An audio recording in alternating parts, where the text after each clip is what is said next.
ബലൂചിസ്ഥാൻ സൈന്യം ഇപ്പോൾ ബലൂചിസ്ഥാനിൽ വലിയ രീതിയിൽ ശക്തി പ്രാപിച്ചിരിക്കുകയാണ്.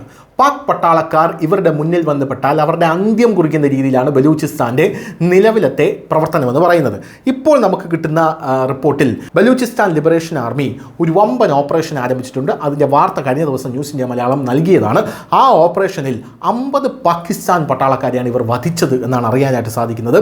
9 ISI ഏജന്റുമാർ ഇതിൽ കൊല്ലപ്പെട്ടു എന്നുള്ളതാണ് പ്രധാനപ്പെട്ട കാര്യം. ഇത് ചില്ലറ കാര്യമല്ല. അതായത് 9 ISI ഏജന്റ് എന്ന് പറയുമ്പോൾ പാകിസ്ഥാൻ്റെ ചാര സംഘടനയാണ് ISI എന്ന് പറയുന്നത്. ആ ചാര സംഘടനകളിലെ ഏജന്റിനെ വധിക്കുക എന്ന് പറയുന്നത് അങ്ങേയറ്റം ശക്തിയുള്ള ഒരാൾക്ക് മാത്രമേ സാധിക്കുകയുള്ളൂ. അതും ബലൂചിസ്ഥാൻ വിമതർ അവരെ വധിച്ചു എന്ന് പറയുന്നത് അവരുടെ വലിയൊരു കാര്യമാണ് എന്നാണ് ലോകമാധ്യമങ്ങളെല്ലാം തന്നെ ഇപ്പോൾ വിലയിരുത്തുന്നത്. എന്നാൽ പാകിസ്ഥാൻ പറയുന്നത് ഇത് അവരുടെ അവകാശവാദം മാത്രമാണ്, അങ്ങനെയൊന്നും നടന്നിട്ടില്ല എന്നുള്ളതാണ്.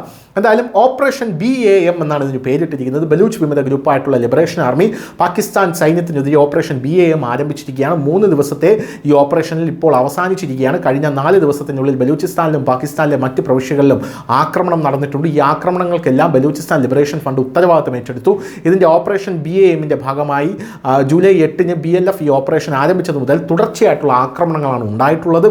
ഓപ്പറേഷൻ BAM അഥവാ ബാമിൽ 9 ISI ഏജന്റുമാർ കൊല്ലപ്പെട്ടു എന്നുള്ളതാണ് പ്രധാനപ്പെട്ട പോയിന്റ്.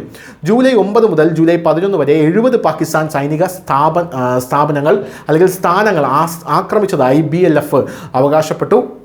ഇതിൽ കുറഞ്ഞത് 50 പാകിസ്ഥാൻ സൈനികർ കൊല്ലപ്പെടുകയും മറ്റുള്ളവർക്ക് ഗുരുതരമായി പരിക്കേൽക്കുകയും ചെയ്തു. പാകിസ്ഥാൻ രഹസ്യാന്വേഷണ ഏജൻസികളായിട്ടുള്ള മിലിറ്ററി ഇൻ്റലിജൻസ് ISI എന്നിവയുടെ 9 ഏജന്റുമാരെയും BLF കൊലപ്പെടുത്തി.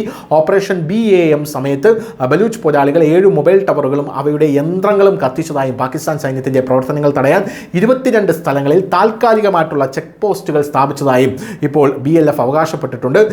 70 പാകിസ്ഥാൻ സൈനിക കേന്ദ്രങ്ങളാണ് BLF ആക്രമിച്ചത്. 72 മണിക്കൂർ നീണ്ടുനിന്ന ഓപ്പറേഷൻ ബാമിൽ BLF 24 ധാതുക്കൾ വഹിച്ചുകൊണ്ടുള്ള ട്രക്കുകളും ഗ്യാസ് ടാങ്കറുകളും നശിപ്പിച്ചു. ഇതോടൊപ്പം 5-ലധികം നിരീക്ഷണ ഡ്രോണുകളും ക്വാഡ് കോപ്റ്ററുകളും വെടിവെച്ച് വീഴ്ത്തി. പാകിസ്ഥാൻ്റെ നിരീക്ഷണ സംവിധാനത്തിന് കേടുപാടുകൾ സംഭവിച്ചു. BLFൻ്റെ കണക്കനുസരിച്ച് അവരുടെ 70 ആക്രമണത്തിൽ 30-ലധികം എണ്ണം പാകിസ്ഥാൻ സൈന്യത്തിലെയും അതിർത്തി സുരക്ഷാ സേനയിലെയും ഉദ്യോഗസ്ഥർക്ക് നേരെ നേരിട്ട് നടത്തിയതാണ്. 2 ആക്രമണം പാകിസ്ഥാൻ രഹസ്യാന്വേഷണ ഏജൻസികൾക്ക് നേരെയാണ് നടത്തിയത്.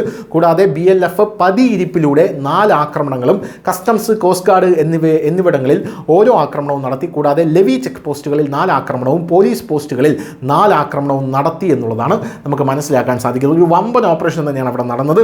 ബലൂചിസ്ഥാനിലെ മക്രാൻ, റേഷ്ഖാൻ, കോൾവ, സർവാൻ, ജലവാൻ, കോയി, സുലൈമാൻ, ഖേല, കാച്ചി തുടങ്ങിയ പ്രദേശങ്ങളിലാണ് മുഴുവൻ ഓപ്പറേഷൻ നടന്നതെന്നാണ് അറിയാൻ സാധിക്കുന്നത്. News desk news India Malayalam.